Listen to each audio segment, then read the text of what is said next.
बंधु मैंने जदि एही 9टी जीवजंतु आपणक घर को आसती तेबे आपण बुझीजिबा उचित जे आपणक घर को माँ लक्ष्मीकर आगमन हेबाक जाउछि।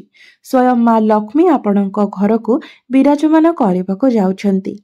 वास्तुशास्त्र अनुसारे जदि एही 9 गोटे जीवजंतु आपणक घर को आसती किंबा आपणक गृह बास करती तेबे एथिरो आपणक जना पड़िथाए जे आपणकर भाग्य चमकिबा पई जाउछि एवं आपणकर कर्म मध्य बदलिबा पई जाउछि। जो गृहरे किंबा जो गृहर आखपाखरे एही सबु जीवजंतु माने बसवास करबाकू लागंती सेही गृह को खुशी एवं सुख समृद्धि आसीथाए, कारण एही माने माँ लक्ष्मीकर घर को विराजमान हेबार आपणको संकेत देइथांती। एही 9 प्रकारर जीवजंतु को बहुत शुभ बोली माना जाइथाए। तो जदि एही जीवजंतु आपणको घर को आसुछंती किंबा आपणको घरे आसी रहिबा पई लागुछंती तेबे आपण बुझिजिबा उचित जे माँ लक्ष्मी आपणको उपरे बहुत अधिक प्रसन्न अछंती एवं अति शीघ्र ही माँ लक्ष्मी आपणको गृह को आगमन करबा पई जाउछंती। तो जो घरे माँ लक्ष्मीकर आशीर्वाद रही थाए सेही गृहर आखपाखरे एही 9टी कीटंकु निश्चित भावरे देखिबाकू मिलिथाए। एही जीवजंतु आपणक घर को आसीबा बहुत शुभ माना जाइथाए। सेथिपई आपणको एही जीवजंतु मानकु चिन्हिबा निहाती जरूरी अटे, कारण आपण आपणकर अजाणतरे किंबा अजाणतरे एही जीवजंतुଙ୍କୁ जदि कष्ट दियंती किंबा मारंती किंबा आपणकर घर बाहर करि दियंती तो माँ लक्ष्मी आपणक उपरे क्रोधित होई जाइथांती, जहा द्वारा आपणको आपणक जीवन रे अनेक गुड़िए समस्यार सम्मुखीन हेबाको पड़िथाए। सेथिपाई जदि आपणक घर को एपरि किछि जीवजंतु आसंती तेबे एथिरु यह जଣା पड़े जे एबे आपणकर भाग्य उदय हेबा पई केही भी अटकाई पारिबे नाही एवं आपणकर खराब समय वर्तमान अंत होई भल समय आरंभ हेबाको जाउछि। तो चलंतु बंधु माने जानिबा तो से माने केउ 9टी जीवजंतु अटंती जो मानकर घर को आसीबा द्वारा घर धन धान्य रे परिपूर्ण होई जायथाय। तेबे ता पूर्वरु बंधु माने भिडियोटी रे आगो को बढ़िबा पूर्वरु आपण माने भिडियोटी को लाइक करे चैनल टी को सब्सक्राइब करि दियंतु एवं कमेंट बॉक्स रे भक्ति एवं श्रद्धार सहित जय माँ लक्ष्मी निश्चय लिखंतु। तो बंधु माने प्रथमे जदि आपणको घर को किंबा आपणको छात ऊपर को पेचा आसी थाए तेबे यहाको बहुत शुभ संकेत बोली माना जाय थाए। माँ लक्ष्मीकर सबुठारु प्रिय पक्षी होची पेचा। पेचा हेउछि माँ लक्ष्मीकर वाहन। तो पेचा आसीबा द्वारा आपणको गृह रे धन धान्य रे वृद्धि होई थाए। जदि आपणको घरर छात ऊपर पेचा आसीकी बसी जाए तो एहार अर्थ हेउछि आपणको धन प्राप्ति हेबार अछि एवं माँ लक्ष्मी आपणको घरे विराजमान होई सारिछंती एवं आपणकर बहुत दिनरु अटकी जायथिबा काम मध्य आरंभ हेबाको जाउछि। तो विशेष करी जदि दीपावली दिन आपण घर निकटरे पेचा देखंती किंबा घर उपरे पेचा बसिबार देखंती ताहा अत्यंत शुभमय होइथाय। आपण निज घर निकटरे पेचा देखिले शुभ होइथाय, मात्र केवल दीपावली दिन ही जदि घर उपरे पेचा बसिबार देखंती ताहा शुभ होइथाय। अन्य दिन गुड़िकरे घर उपरे पेचा बसिबाकू अशुभ बोली माना जाइथाय।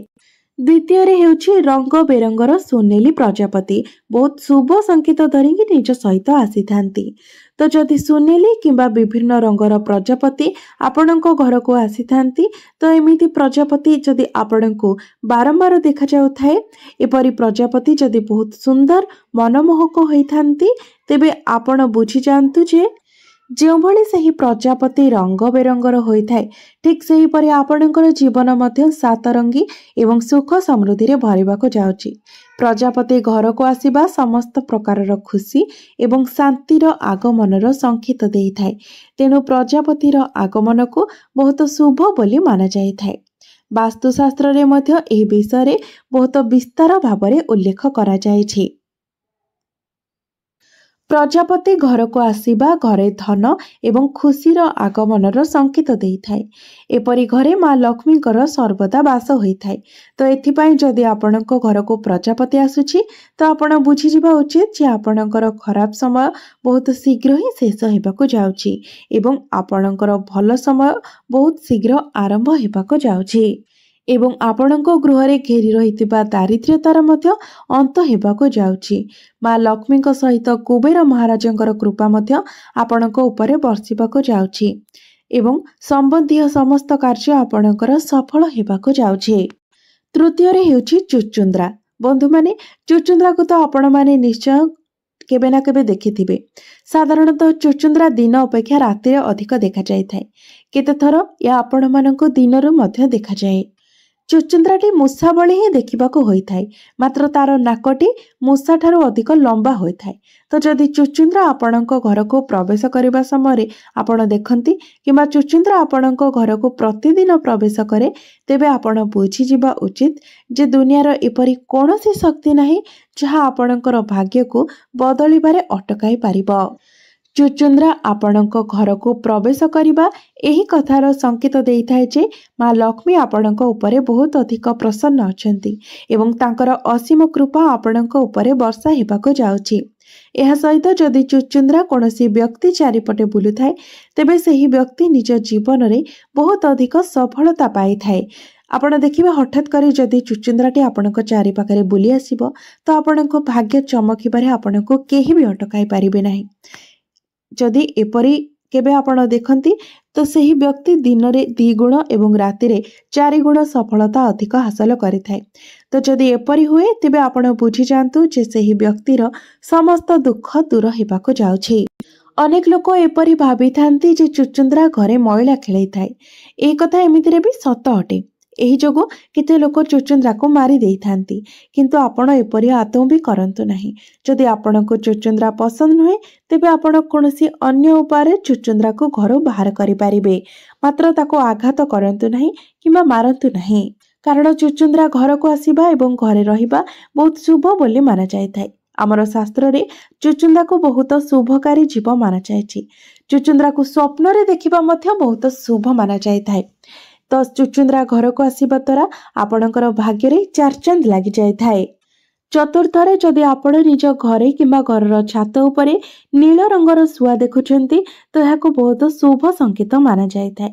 ଶାସ୍ତ୍ରରେ କୁହାଯାଇଛି ଶୁଆ ଦେଖିକି ଯିବା କୌଣସି କାମରେ ବଡ଼ ସଫଳତା ଦେଇଥାଏ।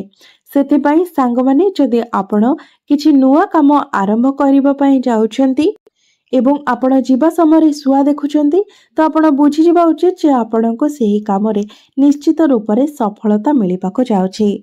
ପଞ୍ଚମରେ ହେଉଛି ଝିଟିପିଟି। ବନ୍ଧୁମାନେ, ଝିଟିପିଟିକୁ ବହୁତ ଶୁଭ ବୋଲି ମାନାଯାଇଥାଏ, କାରଣ ଝିଟିପିଟିକୁ ମା ଲକ୍ଷ୍ମୀଙ୍କର ପ୍ରତୀକ ବୋଲି ମାନାଯାଇଥାଏ।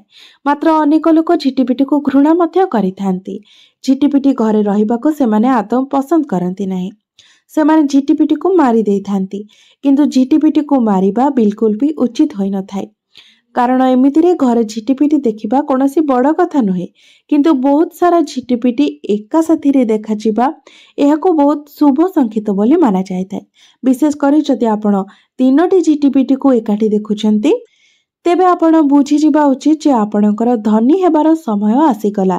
ବିଷ୍ଣୁ ପୁରାଣରେ ଉଲ୍ଲେଖ କରାଯାଇଛି ଯେ ଯଦି ଆପଣ ପୂଜା କରୁଛନ୍ତି, ସେହି ସମୟରେ ଯଦି ଆପଣ ଆଖପାଖରେ ଝିଟିପିଟି ଦେଖୁଛନ୍ତି, ତେବେ ଏହା ଆପଣଙ୍କ ଭାଗ୍ୟୋଦୟ ହେବାର ସଂକେତ ଦେଇଥାଏ ଏବଂ ଆପଣଙ୍କ ଗୃହକୁ ମା ଲକ୍ଷ୍ମୀଙ୍କର ଆଗମନ ହେବାର ମଧ୍ୟ ସଂକେତ ଦେଇଥାଏ। ତ ଏହା ଏକ ବହୁତ ଭଲ ସଂକେତ ହୋଇଥାଏ। ଏହା ସହିତ ଯଦି ଆପଣଙ୍କୁ କୌଣସି ଲାଞ୍ଜ କଟି ଯାଇଥିବା ଝିଟିପିଟି ଦେଖାଯାଆନ୍ତି, ତେବେ ଏହା ଆପଣଙ୍କ ଜୀବନ ପରିବର୍ତ୍ତନର ସନ୍ଦେଶ ଦେଇଥାଏ।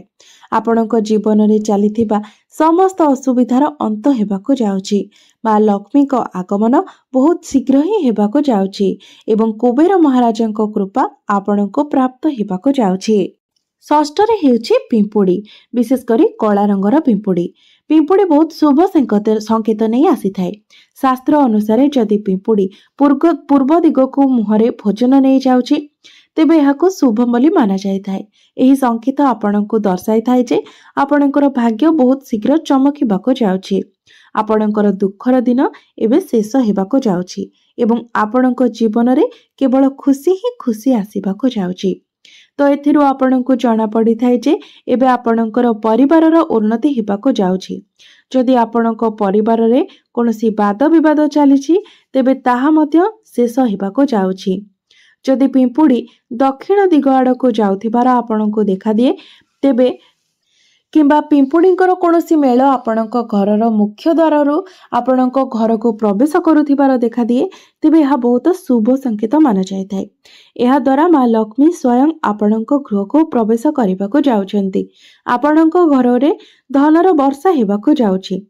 सेथिपाई मने रखंतु आपण किंबा आपणक परिवारर कौनसी सदस्यंकर पाद तले जिपरि पिंपुड़ी न आसंती एवं सेही पिंपुड़ी को आपण आघात न पहुंचाती सेप्रति आपण विशेष दृष्टि देवा उचित एवं सेही पिंपुड़ी को अटारे चीनी मिसाई खाइबाको दियंतु जहाद्वारा आपणको पुण्य प्राप्ति हेबो एवं आपणकर दुर्भाग्य मध्य खूब शीघ्र शेष होइजिबो। जदि पिंपुड़ी आपणक घरर कौनसी कोणरे घर करिसेंती तेबे आपण माने केबे भी सेठारे पानी पकाइबा उचित नुहे। एपरि करिबा बहुत अशुभ होइथाए। सप्तमरे मूषा आपणक घर को दुख एवं दारिद्र्यता आनी थाए। सेतिपाई मूषा को केबे भी आपण घरे रहिबाको दियंतु नाही। जदि आपणक गृह रे मूषा रहे तेबे आपण बुझी जांतु आपणक घरे दारिद्र्यता एवं नकारात्मकता ऊर्जार बास होई गलानी। तेणु यथासंभव मूषा को न मारी ताको कौनसी उपाय शीघ्र निज घर बाहर करिवार व्यवस्था करंतु, कारण मूषा गणेशंकर वाहन अटे। जदि आपण मूषा को मारुछंती तेबे आपणको पाप लागिथाए। मूषा जो घरे रही थाए सेही घरे दुख पीड़ा एवं दारिद्र्यता लगी रही थाए। जो घरे मूषा देखा जाए सेही घरे धन संबंधित समस्त समस्या मध्य देखा देई थाए। व्यापार संबंधी सब कार्य रे असुविधा देखा जाए थाए। सेतिपाई मूषा को शीघ्र ही घर बाहर करदेवा उचित। मूषा को अशुभ बोली माना जाए थाए।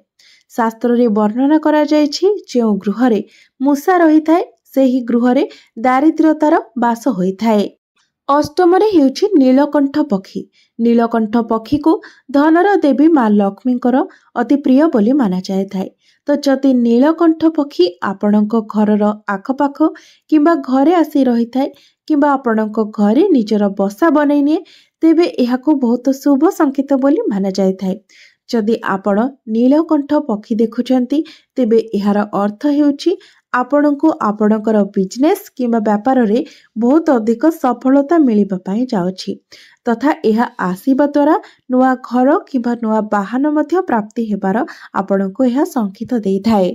नवमरे पारा देखिबा अत्यंत शुभ संकेत माना जाए थाए। जदि आपणको घरर छातरे पारा तार बसा बांधी रहुथाए तेबे एहा आगामी दिन रे धन प्राप्तिर संकेत बोली माना जाए थाए। तो बंधु माने एही 9 गोटी जीवजंतु को माँ लक्ष्मींकर आगमनर सूचनाकारी भावे माना जाए थाए। तो आपण जदि निज घरे किंबा घरर चारि पाखरे एही 9 गोटी जीवजंतु को देखुचंती तेबे आपण बुझी जांतु जे आपणक उपरे माँ लक्ष्मी बहुत अधिक प्रसन्न अछंती एवं एहा आपणक गृह रे माँ लक्ष्मींकर आगमनर मध्य संकेत देई थाए।